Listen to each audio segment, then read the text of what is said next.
Hi, I'm Amy. And I'm Kirsty. And this is our podcast covering the highs, lows and realities of parenting a child with neurodiversity. Each week we'll be sharing updates from our lives and hearing from a variety of guests about their advice and experiences. This is Love Needs No Words.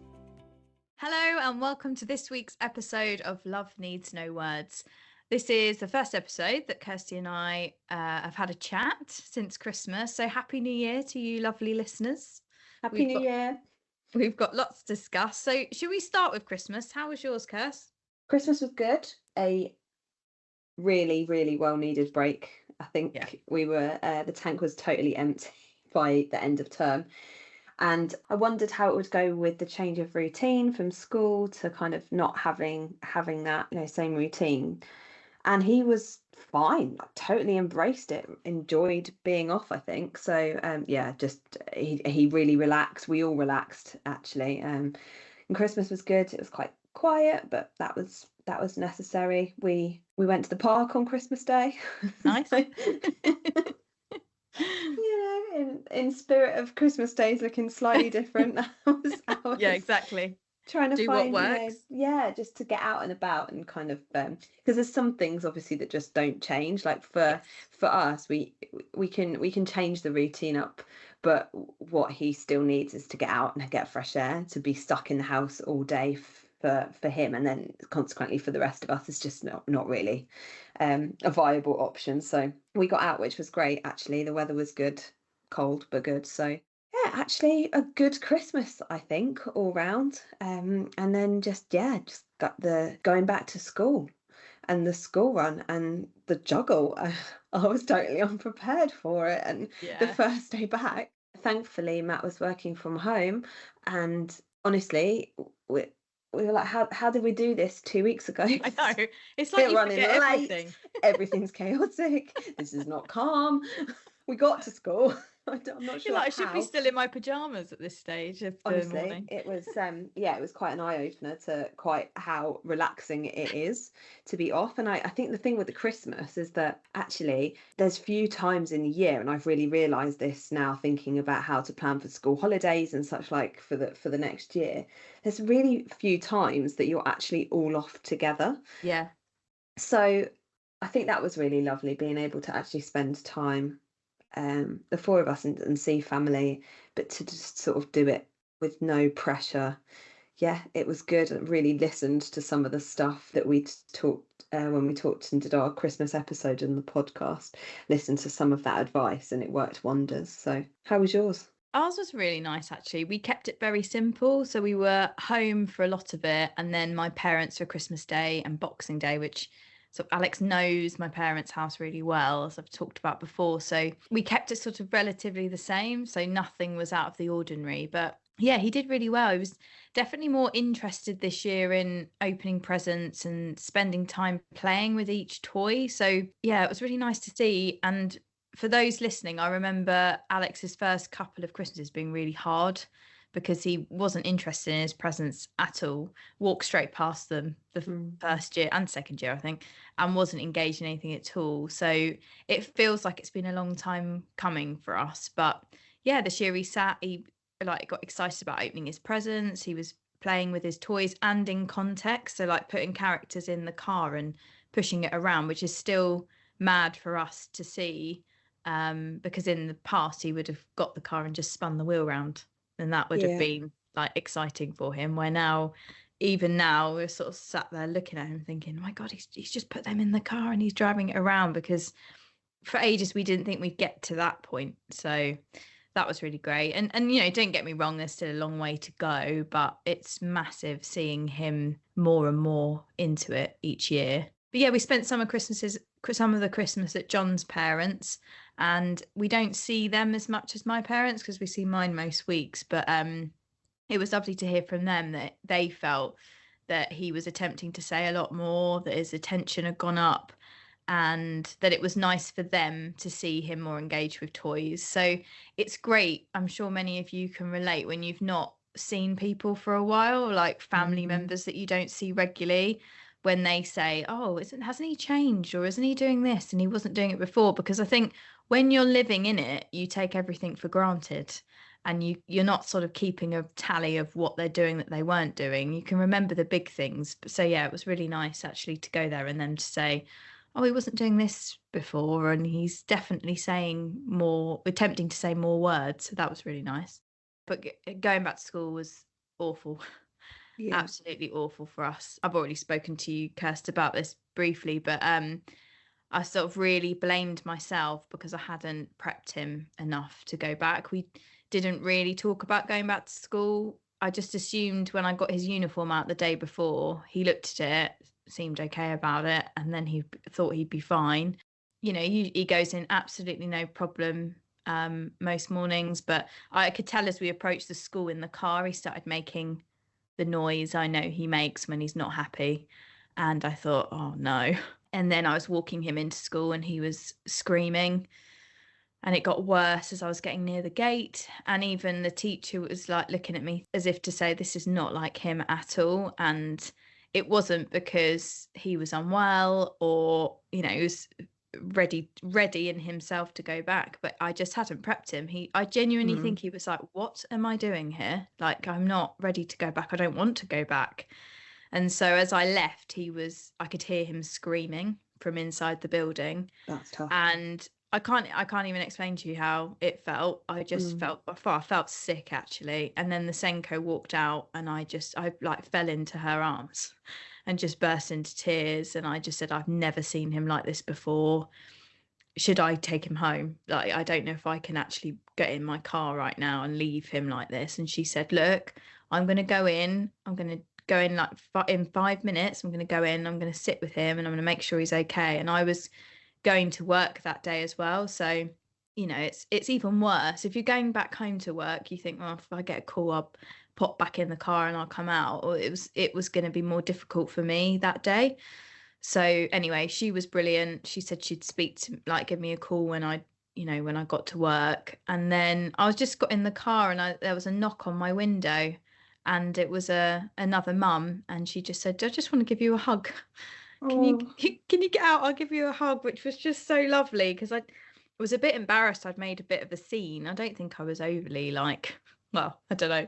But I thought how nice of her to actually come and find me and come out and give me a hug. So that was really nice. But yeah, it's just horrible, isn't it, when you can hear your child's not very happy. But anyway, I got to work. She called me. She said he was fine and that he'd kind of got into the rhythm of like the routine that he does most days. So, but yeah, she said he was physically shaking and she's never seen him like that before. So I think he was just completely overwhelmed. And yeah, it was just it was a bit tough that day. But we got his social story out that they made for him when we started at the school, and he made us read it to him a few times before bed. It was like he knew he had to get it in his head. And then we read it a few times in the morning, and then he went in absolutely no problem. So yeah, it was just a bit tough that first day, and then he's been fine since, thank goodness. Yeah, it's really difficult, especially when you feel like, and I can really relate to this because of the last week that we've had as well. And I said to someone, I'm just exhausted of trying to think 5 steps ahead. And this is where you need to be, isn't it? But also, it's such a learning curve. This is all new. Most of the experiences that we're having, we haven't had before. You know, going back after a long break or school trips. That's what kind of has triggered it for us this week. And that was the longest he's ever had off, because even if we were abroad, we'd only ever go away for a week because nurseries, they stay open later. So yeah, he'd be having like a week off or something and be back in. So it wasn't until I sat back and thought about it that actually this was the longest time, and it was probably really confusing for him. But yeah, like you said, you learn from this, and I didn't realise actually the impact of social stories. We've talked a lot about it on the podcast, and honestly, thanks to that, thanks to that, he got his head in the game and he was like, okay, right, I know what I'm doing now. But yeah, so it's made me realise I think it's worth doing it for lots of different things that we're not doing at the moment, because it just really, really helped. Yeah, I think it helps clarify. It obviously helps with the visual side of things. Yeah. They seem to really, really relate to it, but I know with Max, it really seems to lower the anxiety. So the last week, Yeah, Max went how's on a it been for you since school it's been a started? really up and down week. There's been some pretty difficult points. But then, as with all of these things, sometimes when you just think, wow, this feels a little bit hopeless, that moments of kind of, silver linings come out. And so basically, what happened was Max went on a school trip, and school were brilliant. We did so much prep, social stories to get him ready to go. He did amazing on the trip. My dad went with him, and he did really, really well, and he really enjoyed it. But it all fell to pieces when he got back to school and then the day after. And I felt really frustrated because, with hindsight, this was so obviously going to happen. This happened with after the school play and such like, but I don't think we'd had enough sort of occurrences of it to put together a pattern to say, oh yeah, that's obviously what this is. Yeah. And Matt actually likened it, like he related it so well. He said it's like he's run a marathon, and he's warmed up, he's run the race, but no one's cooled him down. We haven't cooled him down. He's not cooled down. So Really he's good going, analogy. yeah, he's going straight back to school and straight back to all the pressure and the change of routine, because the day looks a little bit different. And he knew, we're going on the trip. This is what's going to happen on the trip. You're going to come back. You're going to have your lunch. But then he didn't know what was going to happen after that. And I think as much of it is the routine, a lot of it also is he just has coped, and he's done so well, and he's put so much energy into coping and surviving the school trip that he's just got nothing left when he gets Yeah. back to school, and then has to kind of carry on as if, everything's still the same. So that brought its challenges. We had a couple of difficult days at school, and I was just, I think I naturally go to this place where I think, oh wow, this is not working. He's Yeah. struggling. What next? What What does now? this What do I mean? do? How do I deal with this? All of these questions kind of come up, and actually a real lesson as well in just take a step back, because Yeah. it feels really emotive in this moment, but actually it's a couple of days, and it's clearly linked to a cause. So anyway, I mean, of all the things I had, because of it, I had a really good chat with school and with his teacher, and that then felt a lot better for me to kind of have that conversation with them. He was also conveniently seen by a special inclusion teacher who'd seen him previously at nursery, on the day after the school trip. So she kind of got to see him, I guess, in when he was struggling most, which is probably really useful for them, because then that's Yeah, really when they need absolutely. the strategies, isn't it? As much of it is proactive, some of it's going to be reactive as well. So that was really helpful. And she's put together a report for school, which has kind of highlighted some strategies that we can use and school can use. And that's started to trigger other conversations around actually how much support and help is he needing, and is he getting enough, and do we actually need to push for more? So yeah, I guess as much as it was really difficult in that moment, in those 2 days, I felt a lot of positive has actually come out of it in a strange way. Yeah.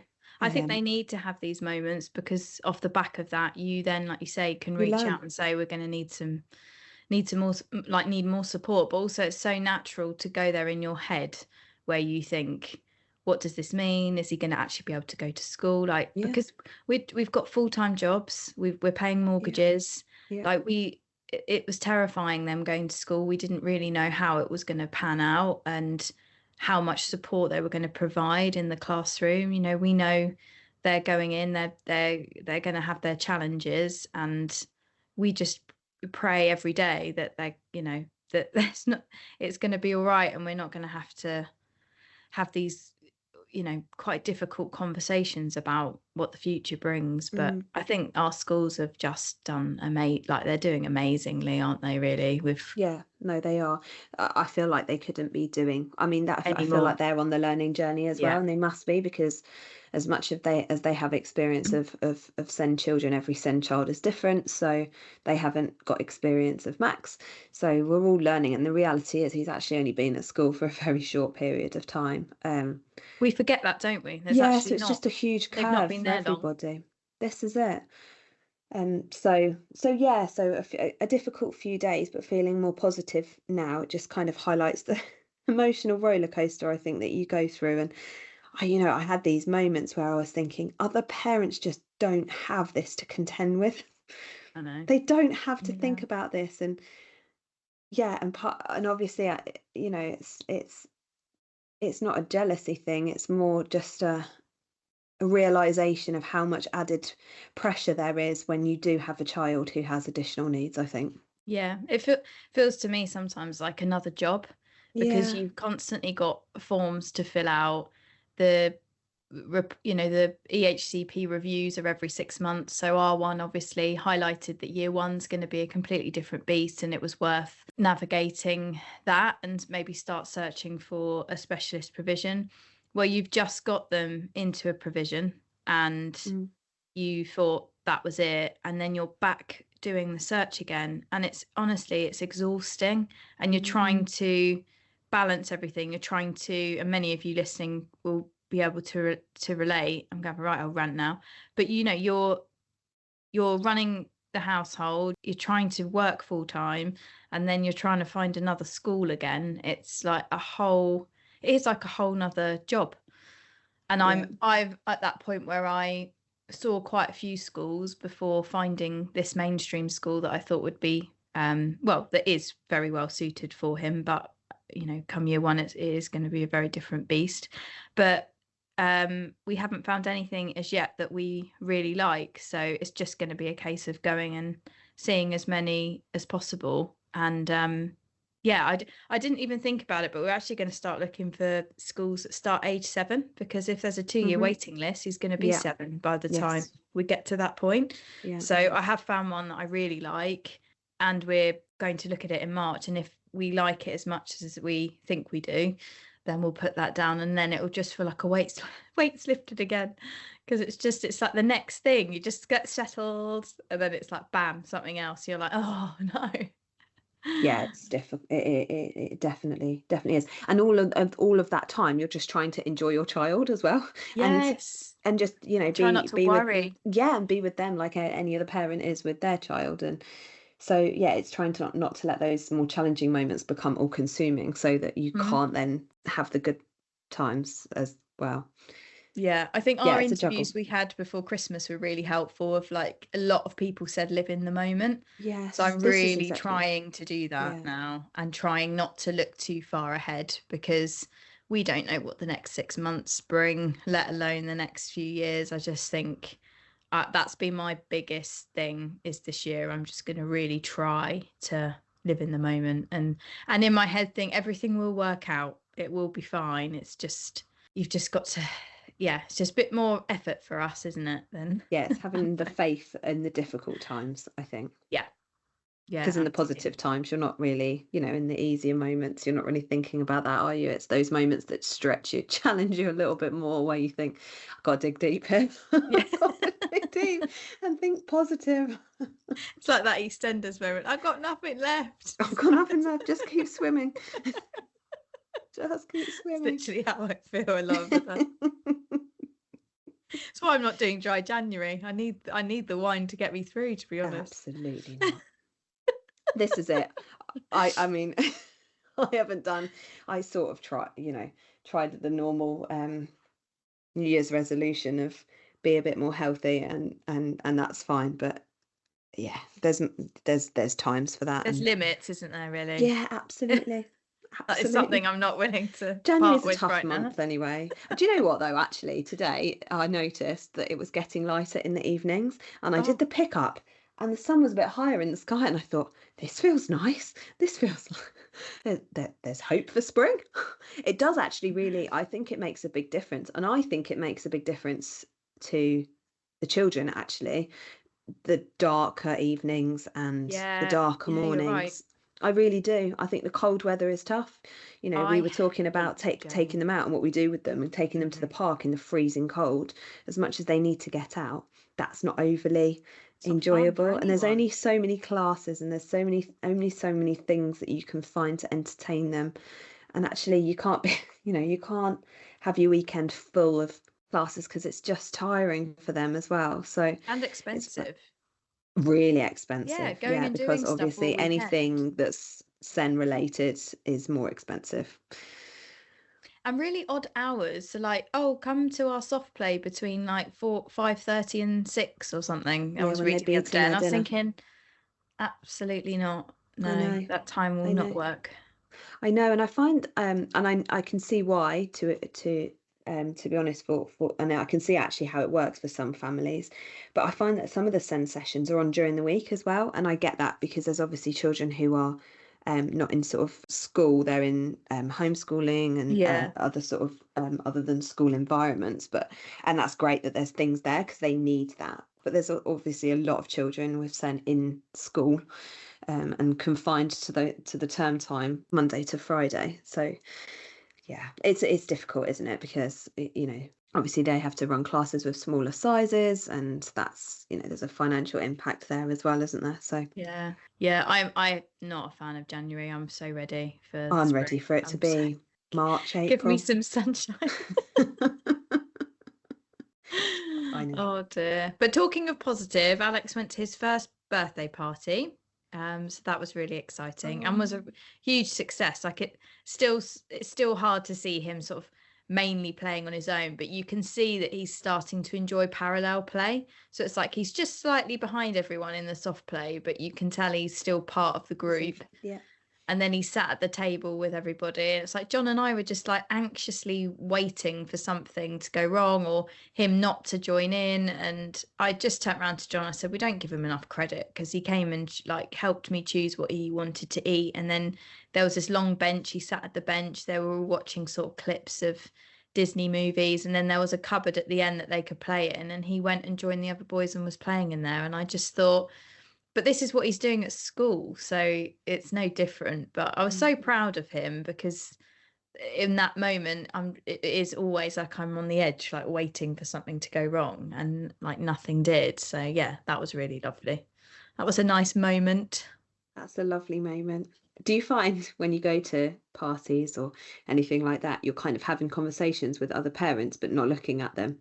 Because Max had a Yes, party at the one weekend, eye and I on them. really, literally, I said, thankfully, it was a party where 80% of the children that were there had additional needs. So every parent was in the same boat. But I literally said to one guy that I was talking to, I'm really sorry, I'm listening to what you're saying, but I've just got to I feel like I've got to keep an eye on what's going on over there. And everything was fine, but it's just not quite being able to relax, is it? No, you never know. You never quite know what they're going to do No, next. That's the no, thing. They'll exactly. keep us on our toes for sure. Yeah, this is a totally new world, similar to you, the party thing. Yes. And it's coming thick and fast, I think, at the moment. Yeah. There's a lot of sort of all class parties. So Max is really I think enjoying being invited because he Aw. wasn't invited before, similar to Alex. We've experienced the same thing, I think, there. Yeah. No, it's So lovely, isn't it? yeah, it is. It is nice, and I can see, like you, a real difference in him being able to just interact with the other children. I mean, Max has always wanted to be around the other children. It's just sometimes when he's been around the other children, it's not always been a successful experience. So yeah, it's nice to see actually, like you say, just give him a bit of credit because he's doing great. He's Yeah. doing great in the general main. Like, yeah, there's the odd thing. There's always going to be the odd thing. He wouldn't be autistic if there wasn't the odd thing that was coming up. Exactly. Yeah. But it's really nice to see. And school have actually Mm, recommended that we try and do some short play dates as well because we haven't done play dates and he's yeah. never been invited particularly to play dates at all. So I've kind of I've tried to organise a few of those, just short ones, because Yeah. his teacher said that would be really positive for him. And yeah, obviously we need to start with them short and sharp. Yeah. But that's great though. Yeah, yeah, Real it's step just forward. a new world. Because Hmm. to be honest, it wasn't necessarily when he was younger that he didn't get invited to, never from nursery, but from other friends and stuff that we have with children the same age. Sometimes they would want to do play dates, and I kind of really shied away from them for a good number of years because I knew what the outcome of them was going to be, and it just wasn't fair to put Max into that situation. It wasn't an enjoyable experience for anyone involved. So there was part of that as well, and it's kind of building up that confidence to go back to that. But we're in a different space now, and I think we've talked about this a lot, haven't we? About you can't just stay stuck in the same place. You've got to keep trying things out. Absolutely. Because Yeah, well, otherwise you're never going to move forward, and you're just going to shelter them away from things that actually, they might not have been able to or wanted to do previously, but they've changed, they've grown, mhm. they've got more coping mechanisms, or actually they've just, grown up a little bit. So yeah, it's not shying away from those things. Yeah, I mean, we had the same. We wouldn't be able to have people round because he'd find it really difficult, like Mm. other children playing with his toys, and he'd Yeah, get we really still have. upset. And we had the cousins round the other day, and I mean, Isabel's always taking his toys now anyway, but he, I mean, everyone was playing with them, and he did really well. And the more you do something, the more comfortable you do get with it. So, Absolutely. yeah. Another positive thing is we had some more words spoken this week by little Alex. So you might have seen I posted a video to the Instagram page of him saying go. So it was just really spontaneous. First thing in the morning, just started saying the word go. So we made it into a game of, well, John made it into a game of tickling him and saying ready, steady. And then he said the word go. But for years, our speech and language therapist has been saying do a lot of games like that where you build it up and then they have to say the word to get a reward or whatever it might be. And for him to actually said it this time, it was like, what is going on? This is brilliant. So it was really nice. And his speech and language therapist, I bumped into at the school, and she was really excited by it. And for however long we've known her, since Alex was 18 months old, she doesn't give too much away because you've got to stay neutral. That's the word I was looking for with everything. But even she couldn't hide the excitement that he was saying those few words. And I said, oh, you always think you're not going to hear them again. And she said, but that's proof that he can say them. Like Mm-hmm. he's responding to you and he's saying them. And she said he's getting more and more vocal. Yeah, so it's been really, really positive in that respect. And I sort of always, to those listening with children who are non-speaking, I would have loved to have heard these stories of words being spoken from children that are slightly older than Alex when Alex was younger. So I just hope it gives you all a bit of hope, because I've had times where I've thought he's never going to speak. Then I've had times where I'm thinking, oh, he's definitely starting to say more words, or he's definitely starting to babble a bit more. So yeah, it just shows you that if they're going to speak, they will, and they'll do it in their own time. And you can do what you can to help them by picture cards or Makaton or however you feel will help them. But ultimately, they're the ones that have got to say the words. So yeah, it's also just not stressing out too much and just let it be, let them do it in their own time. Um, yeah, so that's been really exciting. And I sort of really felt like this year was going to be the year. I don't know why. I keep reading that there's like a bit of a leap age 5 and age 7, like more and more children with autism seem to speak in those years, and I'm not really sure why. But anyway, that's been really exciting for us, and he's definitely a lot more vocal at home, which is just great. Like sort of you'll say something and he'll say something back, like in a string of jargon, which Yeah. is very exciting. So we'll I see. know what We'll see those what this. moments mean for you, though. Yeah, Having it's known you lovely. for, for the journey, and yeah, I know what those moments mean for you, and Mm. how they must feel. Mm. And it is that whole, you don't want to get too excited because you just don't know. But equally, it's like you want to and you should, But also, because you it's should a really, celebrate those yeah, moments. You've waited. You've said it before on the podcast. You feel like it must feel like you're waiting and waiting and waiting to hear those words, to hear his voice, to hear him speak. So when he does, just celebrate it. celebrate it. Yeah, Yeah, don't downplay it. It's huge in your world, and it's huge for him as well. yeah, It's yeah. And massive. also, advice for people listening as well is like, which I'm sure many of you have heard, is repeat their sounds. So we've been doing it a lot more. So in the bath earlier, what was he saying? He was going ah ah e e o o. So I was going or, and then Isabel, his sister, who's just over 18 months, was going or. So there's all of us making this noise, and he turned to Izzy and he put his hands over her cheeks so he could feel her saying it. And she said it again, and he had the biggest grin, because it's like, to him, he might actually be saying something, but it's not coming out how it sounds in his head. So with us all repeating what it said, it was like he felt heard, and his little face just lit up because we were all uttering in the bathroom, and it was just so nice. And sometimes he can be in the back of the car and he can be making sounds, and I've been known to not even acknowledge what he's saying, so it doesn't make any sense. But actually acknowledging it and repeating it, seeing his little face light up earlier, I'm doing it with everything now when I can, obviously. Because yeah, it could be making complete sense in his head and it's not coming out how it sounds in his head. So But yeah, you do that when you're, for a with child that's sort of meeting their milestones and is talking yeah, sort of in typical time frame.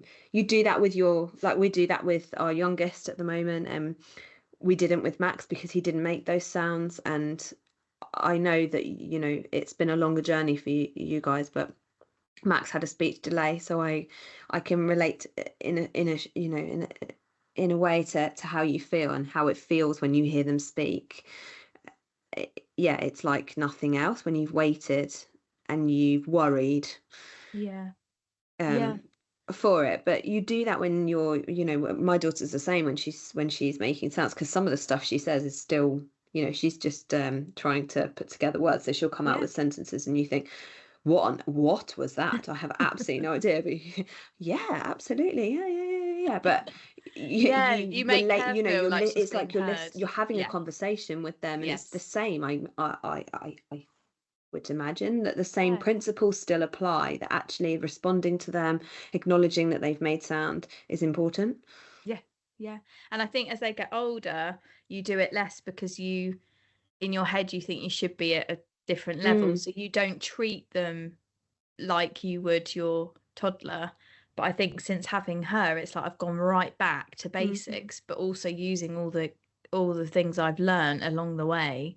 And yeah, I mean, but one of the biggest things is, like you said, respond to them even if you don't understand what they're saying, because to them it makes sense. It might not make any sense to you, but it just makes them feel heard. So yeah, so I'll keep you up to date with it all. But yeah, someone said to me at the weekend, because it is it's not until you see someone that you haven't seen for a while, or you bump into someone new and they'll make a comment, and it's still really quite hard sometimes to know what to say in response. But she said, well, he's going to have to learn a way to speak. He can't go through life not saying anything. How is he going to work, and how is he going to do this, and how is he going to do that? And I gone from such a high, thinking that we've gone from no words to now we're getting something, and actually words in context, to now you're making me feel anxious again about the future. I don't want to think about what it means. I just want to just take each step as it comes now and see what happens.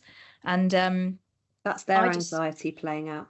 yeah, and I just turned around and I said, oh, I'm completely living in the moment for Mm, now. Like, he uses his pet cards at school. We use it a bit over at the weekend, but he can communicate to me what he wants without saying anything. But further down the line, they will find a way for him to communicate. If words aren't what he uses, there will be a way for him to communicate, and he will be able to communicate. But oh God, it's just really difficult when people make you feel a certain way, when you're trying to stay calm and collected and take each day as it comes. And like you say, it's other people's anxiety, because yeah. they're pushing onto you how they would feel in your position. But we're all very different with how we respond to these things and how we deal with these things. Mm, But yeah, I think we can all relate to comments being made throughout this journey that are yeah. quite hard Yeah, sometimes. definitely. And they're just not helpful, are they? It's kind of I think I actually said it, didn't I, when I was talking earlier, and I was talking about Max and the school trip and the fallout, and where my mind started going to, oh wow, what does this mean, blah blah blah blah blah. And it's Yeah. like, actually, those moments, okay, right, I need to start bringing myself back now. But they've potentially never been through this. They might not No. know. They're just vocalizing what they think in that moment. And maybe you might have had those thoughts before, or I might have had those thoughts Yeah. before. Maybe it's new to them, but yeah, I mean, it's not overly helpful Yeah, for and I you. don't think it's coming from a bad place. No. And someone on the podcast before Christmas said that a lot of it comes from ignorance because they just don't know enough about it. And so they make these comments partly because they don't really know, sometimes they don't really know what to say. And then, yeah, partly because they would put themselves in your shoes and And that's completely what they would freak think. out. And that's Yeah. how they would react to it. But we're coming from a place of acknowledgement, and we're learning as we go along, but also we know a lot more about, and we know our child better than anybody. So if you can stand there and say, look, he will be fine, it will be fine, he'll find a way to communicate, whether that's by words or another form of communication, he will be fine, and push that back, then you can see them starting to relax. But yeah, I think it comes from a place of kindness, but I think sometimes it can be really difficult to hear the comments. And I'm sure many people listening will be thinking, oh yeah, I remember someone saying that Been the other there. day, and then, yeah, and that really annoyed me or upset me. And yeah, a lot of the time I don't think it's coming from a bad place, but it's just hard to hear, isn't it? Yeah, the only other thing he keeps doing is he's got a real fascination with pulling his sister's pigtails at the moment. Oh, so he So, likes sensory. He's got sensory feeling with hair. but she'll be like, she I just bet goes she around loves going, that, doesn't she? Alex, Alex, stop. Oh, and she's just like going, you're hurting me. Oh. But he'll like get either side and then just like start pulling them, and then you can just see she's like, no, Alex. But yeah, it's just becoming a bit I mean, it's hard not to laugh because he'll be sort of pushing her around in her little pram, and then all of a sudden get this massive urge to just pull them, and then she goes from being laughing to being like so I don't know what is going on with that, but yeah, probably a sensory thing. He just Sensory has this thing. urge Or a to reaction thing, who knows? oh yeah, there's that as I well. bet she He's probably trying to absolutely get a loves that. reaction. Yeah, but it's those moments of sibling, like, We've dynamics, been isn't there. it, that you just see. Yeah, and it's no different. Just Yeah. we have the same. Over totally unrelated to that, but I don't know what made me think about it. But over Christmas, Eva got a scooter, Yeah. and it made me realise, how some things just don't come naturally to our children in the same way. She got on the scooter and it had a seat on it, and she kind of humoured the seat for, I don't know, half an hour. And then she started like basically scooting, not perfectly, but she'd either watched Max before, or it just it was obvious to her what to do. I could not believe it. Yeah, it just comes so Poor naturally to them. Yeah, literally, Max and I had spent months and months and months walking with this scooter before Yeah. one day it just clicked. But Mm. yeah, a real moment of realization where you think, yeah, actually, it's tough. Not that they won't get there, but it's tougher for them Yeah. in Everything many just takes ways. a lot longer for their brain to process it, I Yeah. think.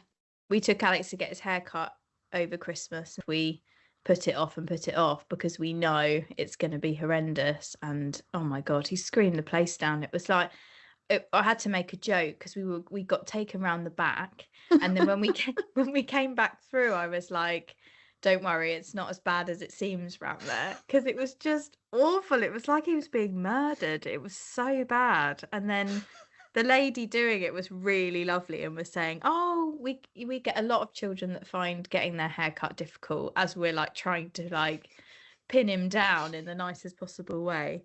But yeah, that was it. She said, "Do you want me to hair dry him?" Because obviously the hair was going to be an issue, and John was like, "Oh yeah, that will really irritate him." So as soon as that came on, that was even worse. So she went, I can't, it's too mean, I can't. So yeah, when we came out, we were like, well done, you did it. But he just looked like he was absolutely exhausted.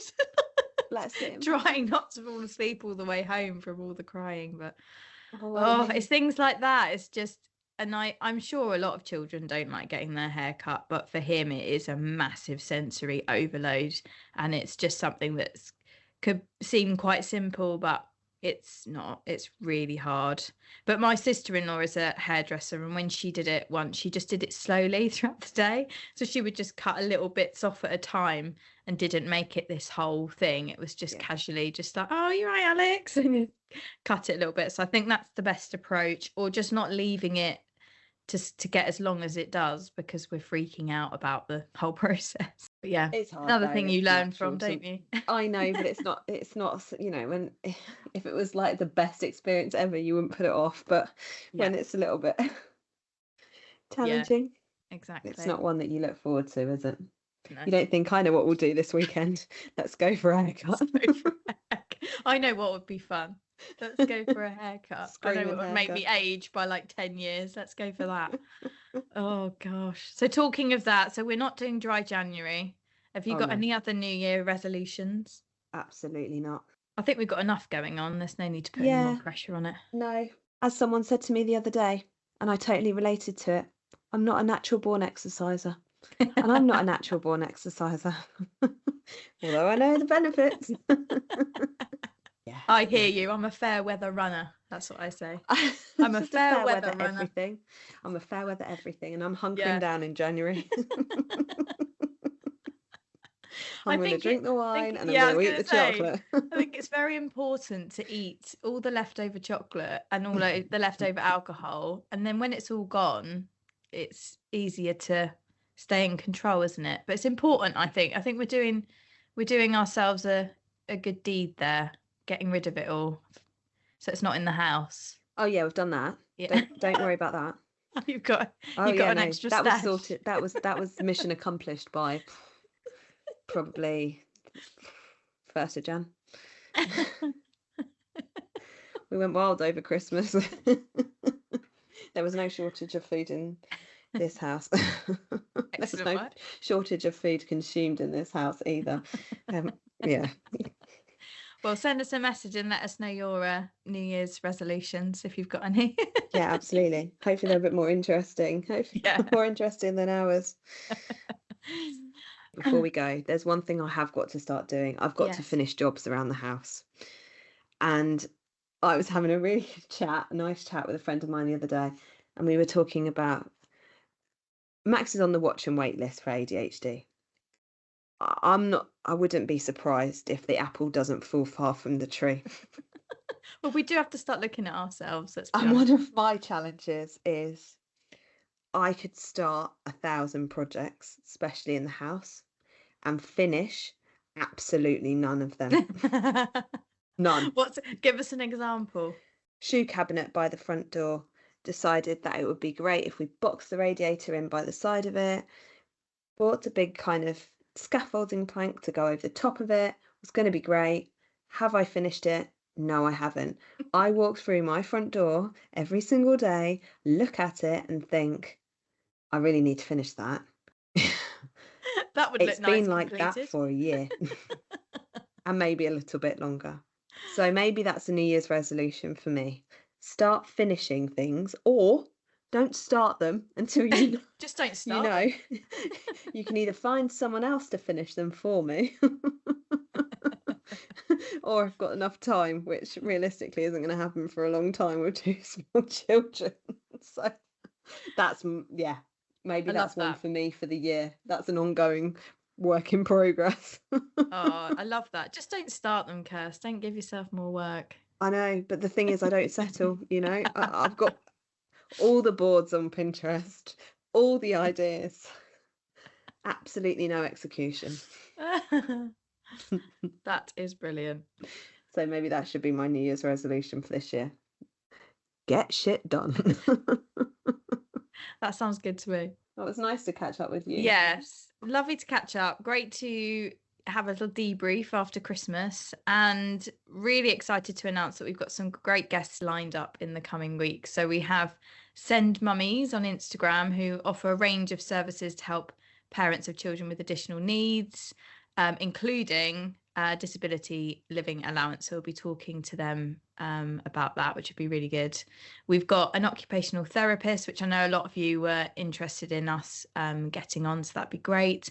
And big news is we've got ASD with AG&T, the account on Instagram, which is Lisa. So she's coming on to promote her new audiobook and talk to us about all things autism and ADHD. So really excited about this month. Really exciting. So if you have time, please can you give us a review on Spotify and give us 5 stars if you'd like. That'd be great. And thank you to those who have taken the time to do it already. We really appreciate it. And thank you to you all as ever for listening to us waffling on. We hope it's helpful hearing about our story. Happy New Year, and we will speak to you again soon. Bye. Bye.